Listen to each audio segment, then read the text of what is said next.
Everything's going on with the computer now, marketing, internet, everything's about, being online. And the next thing that I love is podcasts, because just like music, artists can put their music online now and sell their stuff. And then I got all like Italian and animated once I knew we were recording. I was like in my mode. And then the minute the camera came on, I was like, where'd you go? So here I am, Professor Jimmy Ninja Chicom, here in my hometown of Abilene, Texas. Been in South Florida for the last 15 years, training with the Brazilians, Cross and Gracie team, Team Nogueira, Walt, what's up, Walt? American Top Team, Rafael Diaz, my jiu-jitsu coach while I was over there. Yeah, as a ninja, I'm never worried about getting thrown out anywhere. Bouncers are so nice to me everywhere. Like, sir, would you please get down off that table and pull your pants up, please? No, I will not pull up my pants. April the 6th, downtown Abilene, beautiful. Abilene, North 6th and Pine at the Civic Center. We're doing the professional mixed martial arts cage fights. It's our 4th show, and it's going to be a blast. I pretty much guarantee a sold-out show, and just the opportunity to bring the fastest growing sport in the world to A-Town. That's what we're doing. Well, I've been there and I've seen it. And this last show last year was amazing. Like, a lot of people have been to a lot of concerts. Jimmy Salazar, one of our good friends, he made the comment, and I really stood by it when I heard it. It was really the best show of Abilene in 2012. It was the most exciting. I heard that comment, and that just, it sure adds a lot of pressure every day, because there's opportunity for so much to do wrong on any promotion. There's opportunity for things to go wrong, this to fall or that to fall. So just keeping everything in line, man, and checking and double checking everything to ensure success. That's what we want to do, It's all about the ring girls. That's the truth, huh? The hot ring girls. You know what I mean? There's so many kids growing up now that have the vision of being the next Anderson Silva, Chuck Liddell, and the fans of UFC. Which I think is actually a tougher dream.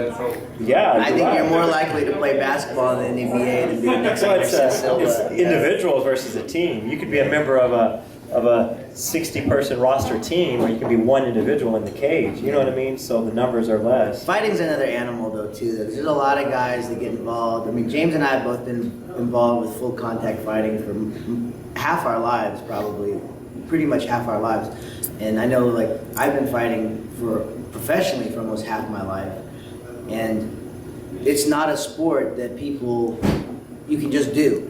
There's a lot of people that are interested in it, and there's a lot of people that get into it and want to do it. But it's not something that you're just gonna, because it takes a special type of person. It takes a special kind of background. It takes a lot of, it's a mix of nuts and guts and heart. Because you gotta not only put in the training and the technique like a basketball player, but you also have to be a little bit crazy. You almost have to come from a background that was either highly competitive, like some wrestlers, or you have to come from a background where you were fighting a lot, or you come from a lot of violence. Like I grew up in a lot of violence. I grew up on North Crockett on Abilene, fighting every day.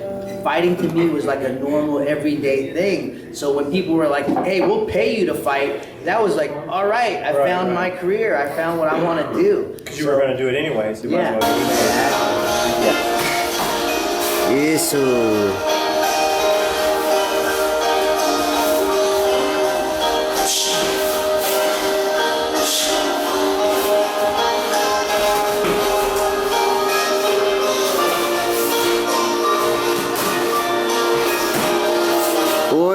Double, un.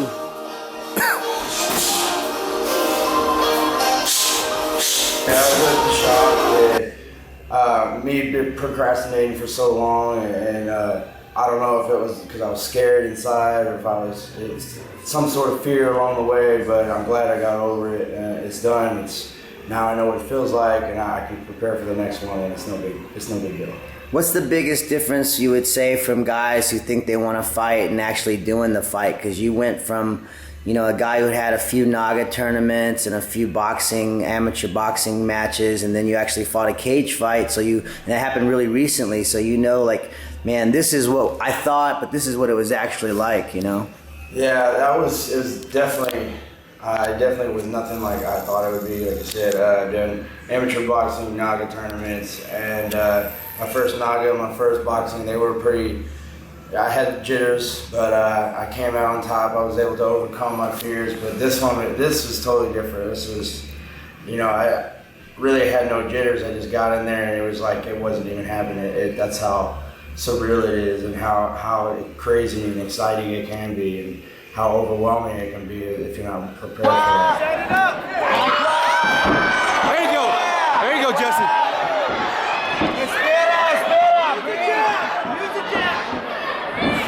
Hands up, Montun. Breathe, Jesse. Breathe, Jesse. Breathe. Low, high, body first. Baixo. Push him into the cage, Jesse. Push him into the cage. What's your plans for your next fight, and when is it, do you know? June 15th. He'll be here in Abilene. James Cox is going to host the fight. This time I'm really going to prepare even more. I prepared, I just didn't go 100%. This time I really need to push forward. The dieting, the more exercising, more gym time. Like you said, really going forth and trying to do the best I can, getting my weight down and getting the most exercise and the most condition I can be before I fight. What do you think you'll do differently in this next fight that you didn't do in this first fight? I'm a circle away from the power hand. That's for one thing. I'm gonna try to stay in the focus. I'm not gonna get all tunnel vision where I don't hear my trainers, I don't hear my cornermen. Everything just went blank. I'm really gonna try to focus on the fight rather than trying not to focus on the fight. I think that was my problem. I tried so hard not to focus on the fight. It's like I wasn't even there. So this time I'm going to try to take a different approach and really focus on the fight. That's all I'm thinking about. That's all I want to do is just picture the win, picture me in the fight, picture me winning the fight, picture me with my hand raised at the end. What do you think of training with Jimmy Ninja Martial Arts and the guys you've been working with, getting ready for your fights? It's great. I've had some good guys come in here and beat up on me. Jimmy showed me a lot. He's really taking me under his wing. He's really been dedicating his time with me every day, 2 o'clock. I mean, even before his class starts, he really finds time to get me in and push me and put me on the right path, show me the right techniques. My boxing has improved a lot. I feel like my jiu-jitsu game, he's taking me out from my old style of whatever you want to call it, jiu-jitsu, to an actual technique. Using technique in my jiu-jitsu and actually dancing while I fight rather than just standing there and trying to brawl. Everything, he just showed me just a new perspective on every aspect of fighting. So.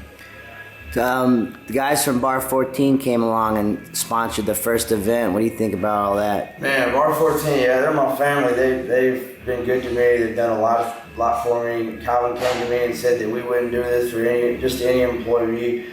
I worked for it, and I was, I'm proud that I put in the work and that, it shows, and they were able to do this for me just because of how well of a worker I am and what I've shown and what I've proved. And so for them to do this, it really means a lot to me because it proves to me that they're willing to do anything for their employees, and they're willing to stand behind them and support them in any way. So, what do you think your long-term goals are for MMA, and where do you see yourself in 5 years? Well, I definitely want to stay in touch with martial arts, whether I'm fighting, whether I'm just training, just to play around, just to stay in shape. I definitely want to stay with it. I've done martial arts on and off all my life. Had I stuck with it, who knows where I could be now. Had I just stuck with it from 2009 until now, who knows where I would be. So my main focus is just to stick with it, whether it's just to practice or just to stay in shape. But honestly, depending on how these next fights go, I might want to one day go pro and really see where it can take me. Cool. So what do you think about the Cunha Jiu-Jitsu Club being out here at Firehouse Fitness? Do you feel like it's a cool facility for you to get? It's great. We got a lot of athletic people here, and so a lot of people are starting to see the Jiu-Jitsu Club here at Firehouse, and we got some new people coming in. I've got people around town that are asking about it. They say I heard Firehouse is pretty cool. I heard about Jimmy's class. You know, I've heard it's really good, and I tell them, yeah, it's growing. It's really great. Jimmy's a really good teacher. But as far as Firehouse Fitness, I mean, there's a lot of people that are very cheap.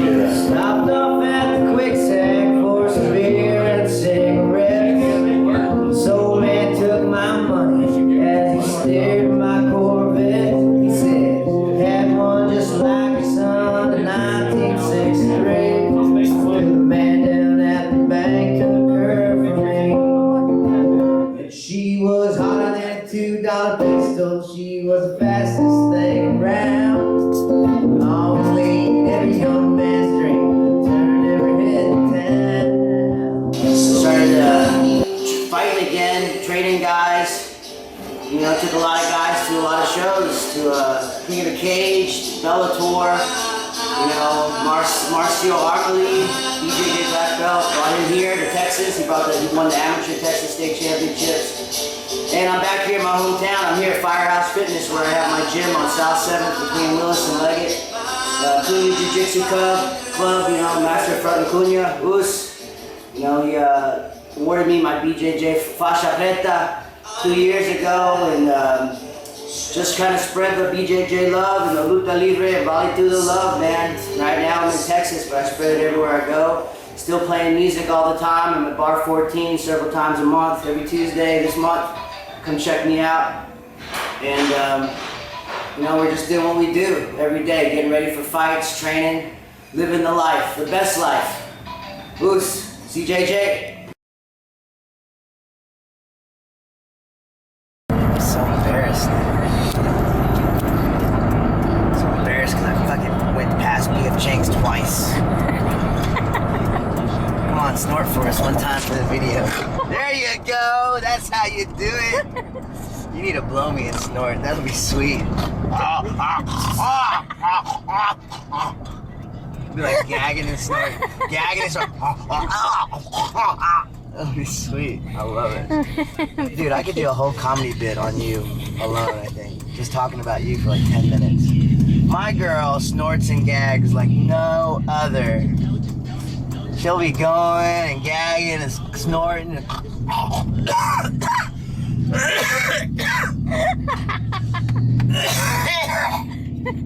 Lunger. It's like getting blown by a fucking miniature pig.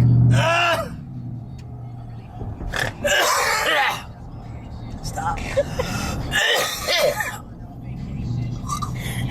Stop it. I'm gonna be sick. Wow, that's tough because you're trying to cut weight for your fights, and then at the same time, the only thing you guys had to do was eat. He was there. You just find yourself in the kitchen. You don't realize you just find yourself in the kitchen. Right on. You seem like a guy on the show that everybody liked, like kind of like the demeanor that you carried around Miami. And even with me, somebody who actually fought you, you're just a guy that everybody seemed to get on with. And was that your feeling with everybody in the house? Yeah, I'm pretty sure everybody likes everybody. I wasn't talking drama. You know what I mean? I try to push myself not fall into one of those guys who just like wanted to be on TV. You know what I mean? Yeah. So what was your main goal if it wasn't just to be on TV and get that TV time? My main goal is to win the show, but you know, against me and two broken ribs, it's kind of hard to compete. Yeah. Yeah. You fought through some injuries. Was there a knee injury you were fighting through too as well? Yeah, I tore my knee in the second week. I broke my ribs and I with Andy over. Wow. Wow. Yeah. You were just here in Killeen, Texas with Colton, who won the show. Did you guys form a special bond? Did you guys become friends? And oh yeah, me and Cole get along great. He's a great guy. And everybody up there in Green and Fort Hood, they're fantastic. All of them are all fantastic. So I love training with them. And heck yeah, I'm going to be up there again training with them again. Yeah, those guys are all Army guys up there. We know about that. Abilene's kind of an Air Force town, but we got a lot of military here, so I know they were real excited to hear that Colton won, and they were real excited to hear you were out there training with them in Killeen. I don't want to keep you too long, Mike. I know you had a long day and you've been teaching and training people. What's going on with you and your future as far as when your next fight might be and who that might be with? Do you know right now? Yeah, my next fight is going to be against May 18th in Brazil. I can't even say that. Say that for me again, slow.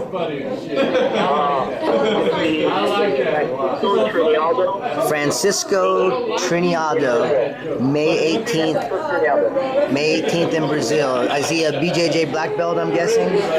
I'm pretty sure he is. I'm trying to get all the information about him, just focus on what I have to say about him. Right on. Living in South Florida for 15 years, I fought my fair share of Brazilian Jiu-Jitsu black belts from Brazil. Very tough fighters from Brazil, but do they have an answer yet for American wrestling, which I know you're a master of? We'll find out in May. May, right on. I think so. All right, Mike, we're looking forward to seeing you, brother. I love you, and I appreciate you taking the time for us, man. One more question. What are you wearing? Man thong. You heard it here first on Jimmy Ninja Entertainment, MMA podcast and entertainment with Mike Rio, UFC fighter. He has a man thong. Good luck, Mike. Good luck, Mike.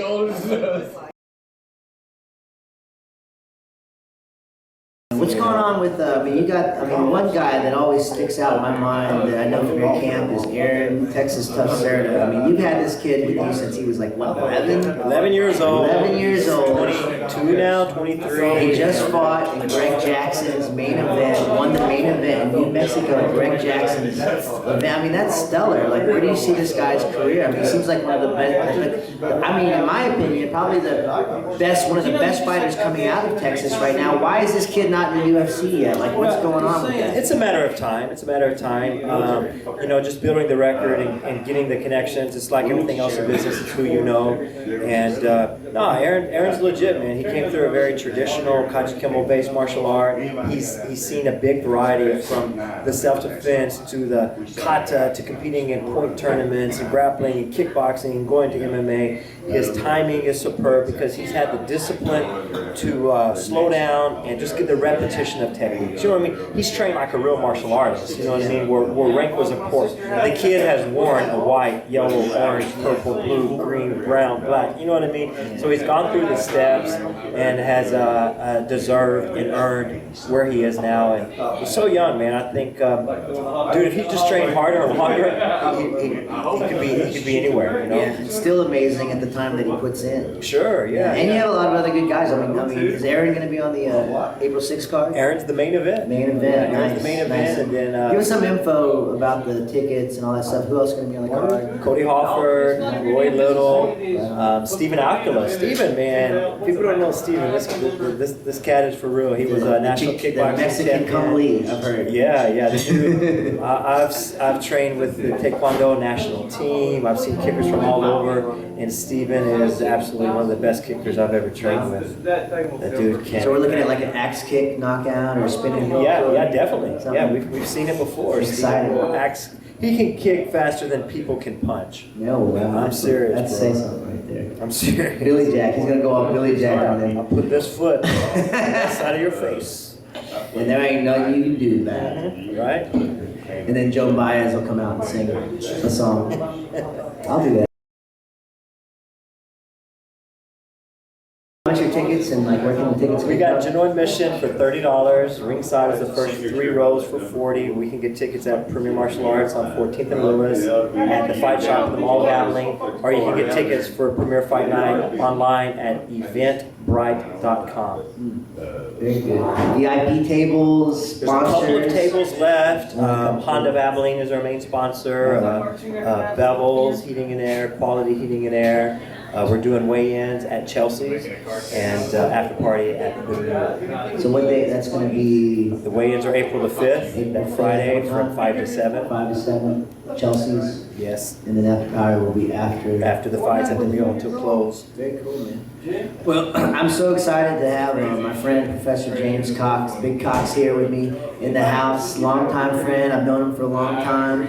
Go and see him at Premier Martial Arts on South 14th in Willis, and come out and see us at Fight Night 4. Some of the best fighters in Texas, and soon hopefully we'll see one of our hometown guys. One of the things I'm really hoping for is to see one of our home Abilene fighters at the UFC soon. So hopefully it'll be Miss Aaron Serta. We'll see. Right, no, that's just a matter of time. I mean, it's going to happen sooner or later. I mean, look at the professional athletes that came from Abilene, you know what I mean? So next we'll move into the UFC. Thanks, man. All right. I thank everybody in Abilene for helping me write this album, and all the Ninja Cowboys that have been coming out to support me, and all the Ninja Cowboys up on stage rocking out with me. You guys are the bomb.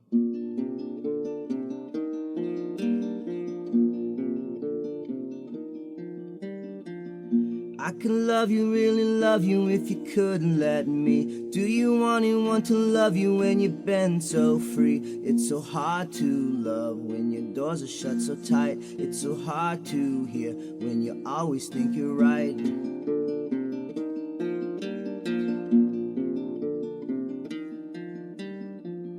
Wanna love you and kiss you and hold you close, but your face always looks like you've just seen a ghost. Is it me or you? Is there something I can do while you're always so blue? Can't you feel how true it could be? True, it could be. Between me and you, between me and you, between me and you.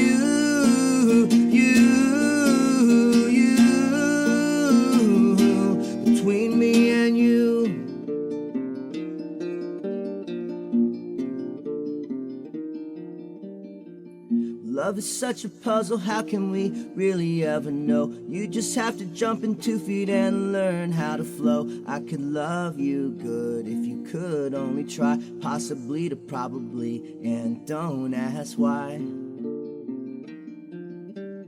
It could be true, it could be true. Between me and you, between me and you, between me and you.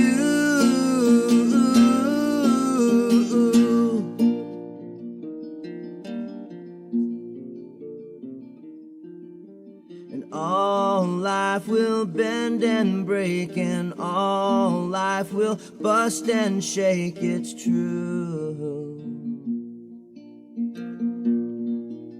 Love don't work out by accident, it works out 'cause the people you choose are solid and right for you.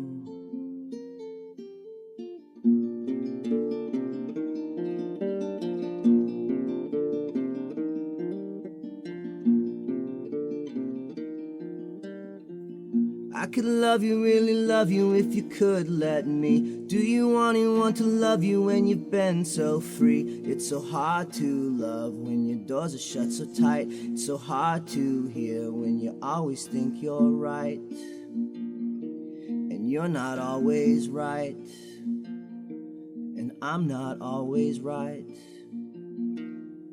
And it could be true, it could be true.